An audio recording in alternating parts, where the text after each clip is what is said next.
but you never.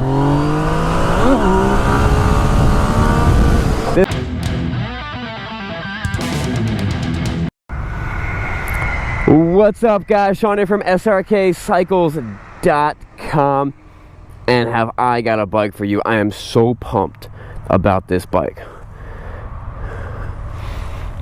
This is it's a 15 or 16. I think it's a 16. I think it's a 16. Yamaha FZ-09, and you guys know how much I loved the Yamaha FZ-07. This is the FZ-09. I was pumped to ride it, pumped to get one in. This thing has 100. We got it in with 36 miles on it. Now it's got 120. It might have 200 by the time you buy it. But this thing is so much fun. Let's dive into it. We're going to talk a lot about the differences between this and the 07. And also another bike we just got in, which is very similar class as this, is the GSX S 1000. And that test drive is going to be coming up soon, and we'll get to compare them. And this bike does have a couple different modes. You got STD mode. I always try to stay away from STD mode for obvious reasons. A and B mode. Let's start with words of wisdom. 1 Thessalonians 2:12. Encouraging, comforting, and urging you to live lives worthy of God, who calls you into his kingdom and glory. That cursive is hard to read. Alright, so there are two different modes on this bike. It's very easy to change over. Just press the little mode button. Bam. A mode, B mode. In an article that I read when they put this thing on the dyno, A and B mode was a difference of about 10 horsepower. The biggest difference is when people complain about the Yamaha FZ-07 and the FZ-09 being real twitchy, you know, where like the throttle is just, it's more just like, it's hard to smoothly roll onto it. B mode really smooths it out. And it's, so if you're starting and you're like, oh man, this thing's just too twitchy, you know, throw it in the B mode and you kind of get used to it. Your retarded throttle hand will smoothen out and get used to being awesome. So the cool thing about this bike, okay, so let's compare it real quick. And I loved the FZ-07. I sold my FZ-07 to Asher. Maybe someday we'll get him to come in. We'll do a little head-to-head. Let's look at the specs of the FZ-07. 65 horsepower, 45 foot-pounds of torque, 379 pounds. Let's look at the specs of the FZ-09. Now, granted, this is an 850cc bike, so another 150 cc's. I don't even actually know what the displacement of the FZ-07 is. Maybe a 650 is probably maybe a 700 or maybe a 698 or something like that. The specs of this bike are 104, 104 horsepower, 65 foot-pounds of torque, and 414 pounds. Guys, when you do a 0 to 60 on this bike, actually we'll do it. This bike is tons of fun. Where you were doing stuff in third gear on the FZ-07 and having a great time, you're doing it in second gear on this bike. Where you're pulling out, I mean, man, this bike is just a blast to drive. Let's just see what first gear takes us to. I'll show you what I mean.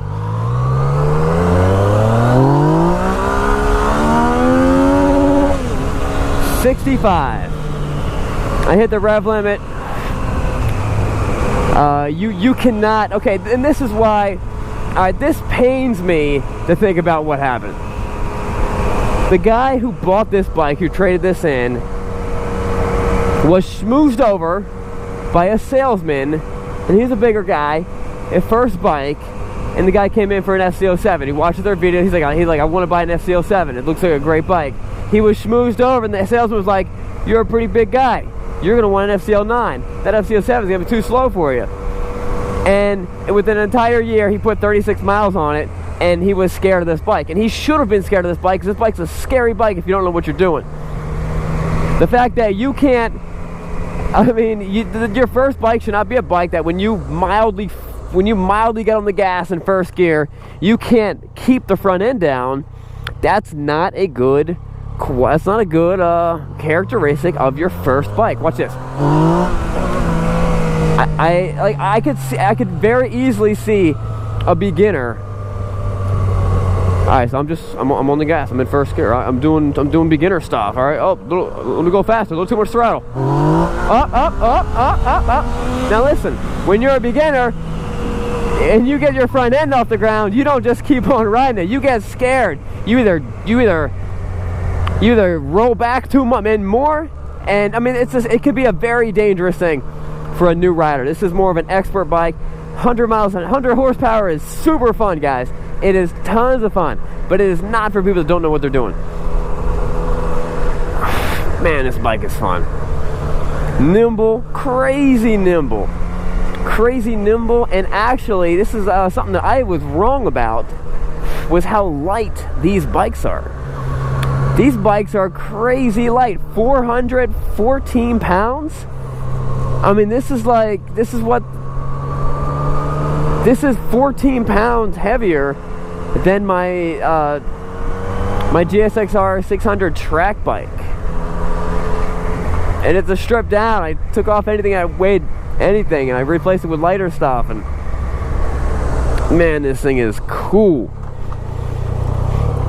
Another good thing about this, we're going to take this on the highway. I'm going to talk a little more about this. Another reason why this is, I would absolutely have way more fun on this bike than I would on a 1000 Super Sport on the street.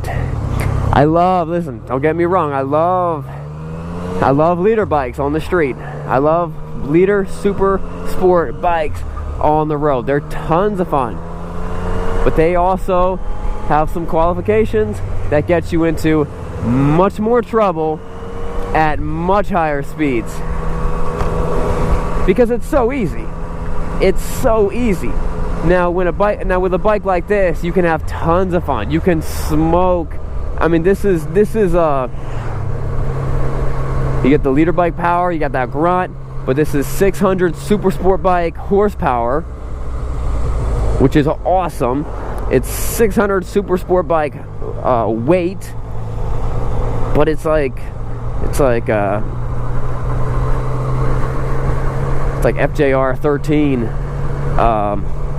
comfort. You know what I mean? You got the dirt bike handlebars. You got the upright seating. This is actually a position that you could ride for a long amount of time and have tons of fun. And it's just so like stupid nimble that you could just crush the corners with a bike like this. And if you're really riding and you're really digging into those corners, just having a blast, just bam, crash, you know, drag a knee and stuff like that, it's not, in most cases, unless you have a giant straightaway that you're going over 100 miles an hour, this thing's gonna toast your competition, because this thing handles good, and that low end power, you know, all the power that this thing has at those lower speeds. I would actually bet that in the lower speeds, up to 100 miles an hour, this will take a 600 Super Sport. I think so. I don't know. I'd be willing to try it. Who wants to take me up on that? I would race one of the guys at the shop. I don't know if they're letting me win. I don't think so. But every time I race one of the guys, no, I don't race. I don't street race. Every time I'm riding and they're riding and we both decide, hey, we're gonna get on it, I always win. I don't know why. No, and then we switch bikes and I win again. I don't get it. So the performance is awesome, but all the dumb things that people complain about this thing being too twitchy, and it's just, you get used to it. I wouldn't worry about it. Another thing that blows my mind about these bikes is just the price. Are you kidding me? Are you kidding me? I'm kind of at the point where, and this wasn't always how it was. It used to be like the awesome fun bikes were the Super Sports, and then you had like the the SV-650 and you're like, it's fun, but it's just not fast. Or you had like the Z-1000 and you're like, it's fun, but it's so heavy. Or you had, you know, bike, like those were like the predecessors to what this is, to like an awesome street fighter market where these bikes are light and powerful and fun and nimble and just where this bike is better. This bike is better on the street, more fun on the street than the super sport bikes. And I kind of look at it as, hey, super sports are for the track. That's what they're for. Let's keep them on the track. I'm blowing my beard out of my face. So where the sweet spot on the FZ-07 was third gear wheelies, this sweet spot is second gear, just all day. And it just lasts forever. Second gear just lasts forever.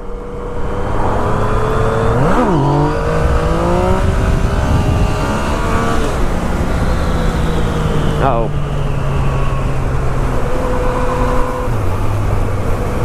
Uh-oh. I guess he didn't notice me? Maybe he was texting and driving. I don't know. Alright, we're back in business. Alright, so we're going to jump on the highway, and I'm going to tell you something really interesting, specifically interesting about these bikes, and why I like these things, why this bike will keep you out of trouble. Ironically, we'll keep you out of some trouble. Mainly high speed trouble. I don't know what the top speed of this bike is, but I'll tell you this, I don't want to hit it. And I'm going to show you why.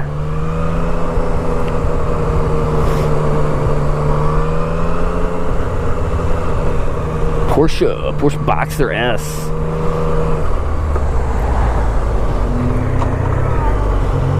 I love that there's a gear indicator. 134 miles. That is sweet.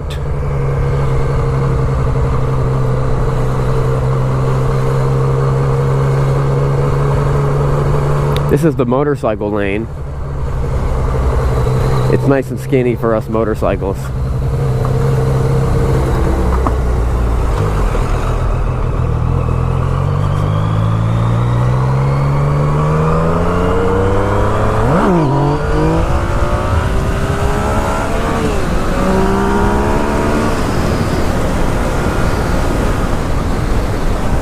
Alright, so when you're riding on the highway with this thing and you're going normal speeds, normal highway speeds, the bike feels just awesome.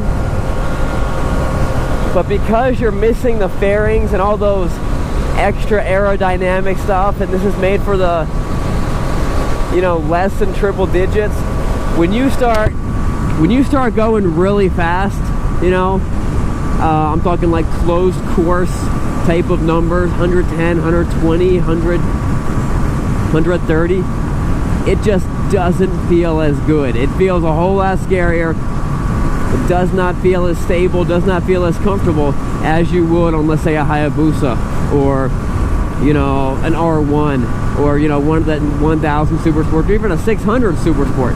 Those bikes are geared and designed just to be doing 150, 160, 170 plus, and just feel comfortable. To feel like, yeah, I'm going to keep on going for more. I'm going to keep on going. It's not that bad. But when you're on a bike like this, and same thing with the FZ-07, anything close to triple digits was just a little bit nerve-wracking, and you were like, I'm gonna back it off. And that is one of the reasons why I love these bikes. They have tons and tons of power. And when going 150 miles an hour is just as simple as I just gotta turn my wrist and then I'm there and it's comfortable, it doesn't feel scary, then you're gonna do it. And you're absolutely gonna do it. And it's just gonna happen. It happens in seconds. You're going 80. Now you're going 150. That was amazing. Now I'm gonna slow down. You know what I mean? Now you're losing your license. Now the cops are just beating you up because they should. You were going 150 and you got caught. And you were going 150. So a bike like this will keep in. The FZ-07 was the same way. You know, I don't think I ever hit like 85 on the FZ-07 just because I didn't feel good. It was not easy. It was not comfortable. Look at that guy. He's going dirt bike riding with his sons. That's so awesome. I want to be that guy. A bunch of little tiny dirt bikes with my little tiny kids. That's cool. But right now I'm this guy. Ah man, I messed it up. Alright. Alright guys, so I love this bike. This bike is tons of fun. Has tons of pulling power. And that wraps it up, guys. This bike is for sale. We will see you guys later. Don't forget, if you're looking to transport your motorcycle, you need your bike breaks down, you're going to Sturgis, you're going to a bike rally, you're going to your friend's house, you're taking it to the shop, whatever. If you're putting your bike in the back of your truck, oh, look at that. That quad has tracks. If you're putting your bike in the truck or your quad or anything, you need the best tie-down straps that you can buy, and those tie-down straps are tank straps. Look in the description link below. It's the straps that we use every single day to transport our motorcycles. We generally use 2 tie-down straps to transport one bike because they are the baddest, toughest straps out there, and that is all you need when you tie down your bike the right way. Alright guys, that wraps things up. Don't forget, it's not what you're riding, but where you're going. Hold on, it's not what you're riding, but yes, that's right. Alright, we'll see you guys later. And don't forget to subscribe. What's up guys, Sean here from Srkcycles, and thanks for watching the video. Click here to subscribe, click here to see more content, and as always, check out the description box to see our latest inventory and our killer deals, to see how to win a free motorcycle, and also to see our latest bikes and beards gear. We'll see you guys later. Remember, it's not what you're riding, but where you're going.